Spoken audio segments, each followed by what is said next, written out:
It seems man would not be human without the desire to explore.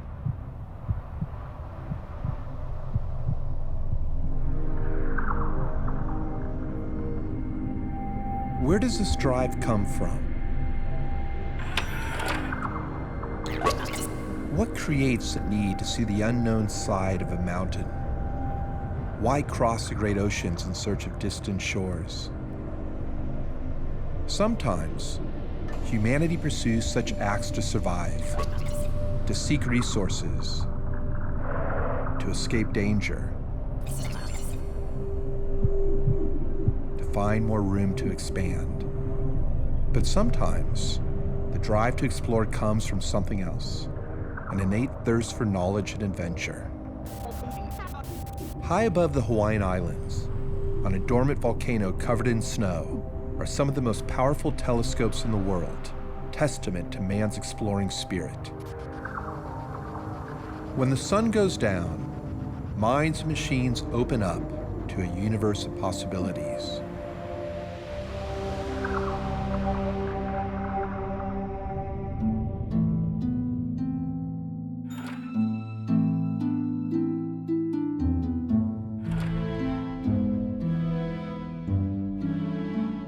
How many other planets and galaxies are there?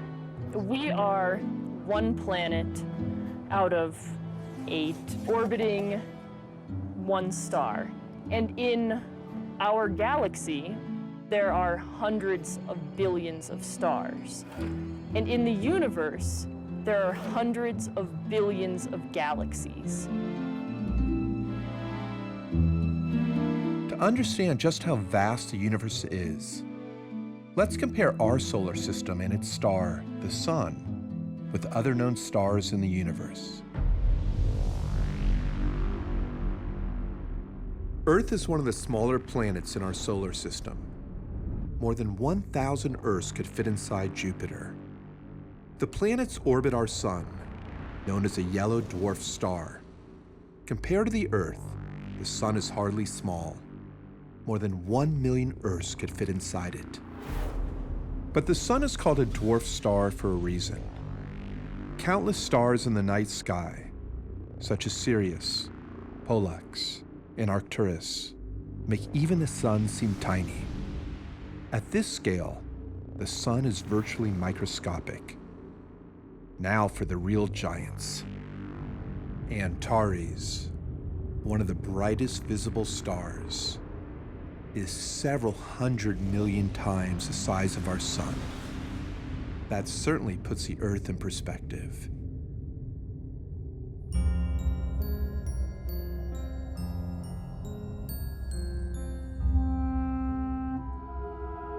Were the astronomers of old, the Galileos, etc., were they on the mark, or have we learned a lot since then?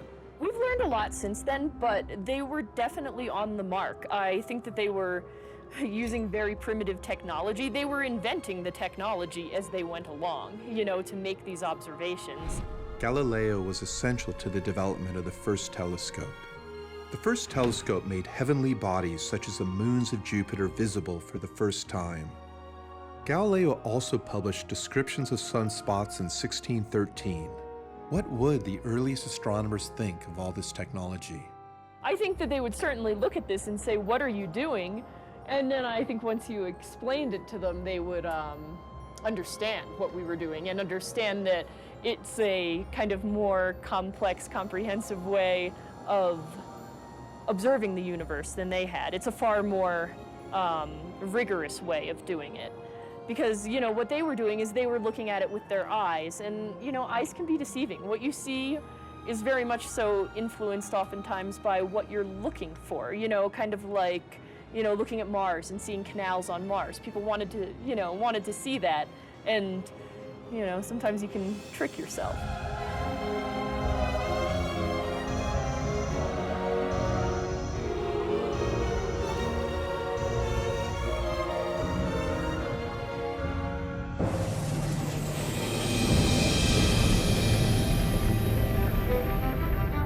On April 24th, 1990, the Hubble telescope was launched into space via the Discovery space shuttle. At the time, it was the leading way for astronomers to capture clear images of the universe without the obstruction of the Earth's atmosphere. Since then, scientists have discovered new ways and techniques to correct for the Earth's atmosphere. I'm just curious with space, is it better you're sitting behind a computer looking at one of the most powerful telescopes in the world? Is it more effective to be land-based studying space or out in space? It's now much better to be on the ground for two reasons. One, it's more cost effective to build a big telescope on the ground than to launch it. Obviously, to launch a big telescope into space is very expensive. Secondly, we've developed techniques for correcting for many of the problems that we have looking up through the Earth's atmosphere. On a clear night, correcting for the blurring in the Earth's atmosphere. This is a technique that's been pioneered at Keck called adaptive optics. It gives us very sharp views, as if the Keck Observatory was in space. Are we actually, when you look through a telescope, going back in time? Is that correct? Yeah, basically it is. What you're seeing, because light has a finite speed that it travels at, it takes a certain amount of time for that light to reach us here on Earth. So when we look at this light, it's just getting to us, and we're seeing that galaxy as it was many billions of years ago. The twin Keck telescopes atop Mauna Kea in Hawaii have allowed astronomers to see galaxies billions of light years away. Just one light year is equal to approximately 6 trillion miles. So those distant galaxies are billions of trillions of miles away. What discoveries have been made here? One of the most recent exciting discoveries was we took the first images of a system of extrasolar planets, so planets around another star. Some of the observers were using our adaptive optics system, and they did some great images of a star, and they found 3 planets, took pictures of 3 planets that are orbiting around it. It's human nature to be curious and figure out what's going on in the universe. You know, it's that curiosity that makes people achieve things in their lives. I believe that this nation should commit itself to achieving the goal before this decade is out of landing a man on the moon and returning him safely to the Earth. No single space project in this period will be more impressive to mankind or more important for the long-range exploration of space. 12, 11, 10, 9, ignition sequence start.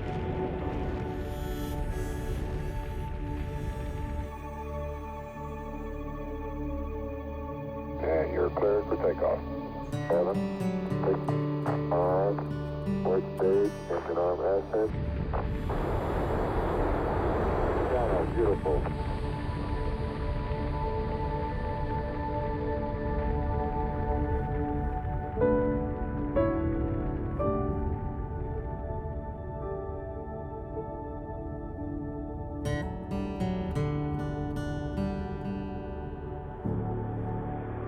Okay, engine stop. Houston, Tranquility Base here. The Eagle has landed. Roger, Tranquility. We copy you on the ground. You got a bunch of guys about to turn blue. We're breathing again. Thanks a lot. That's one small step for man, one giant leap for mankind. As I look to the evening sky, dreaming these beautiful stars do not lie, will I ever step foot on another planet that there spies? My spirit will always cry.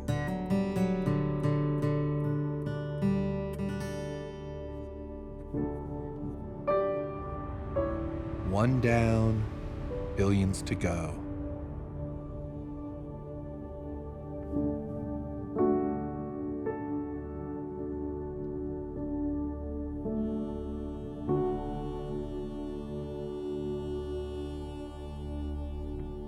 Never stop learning.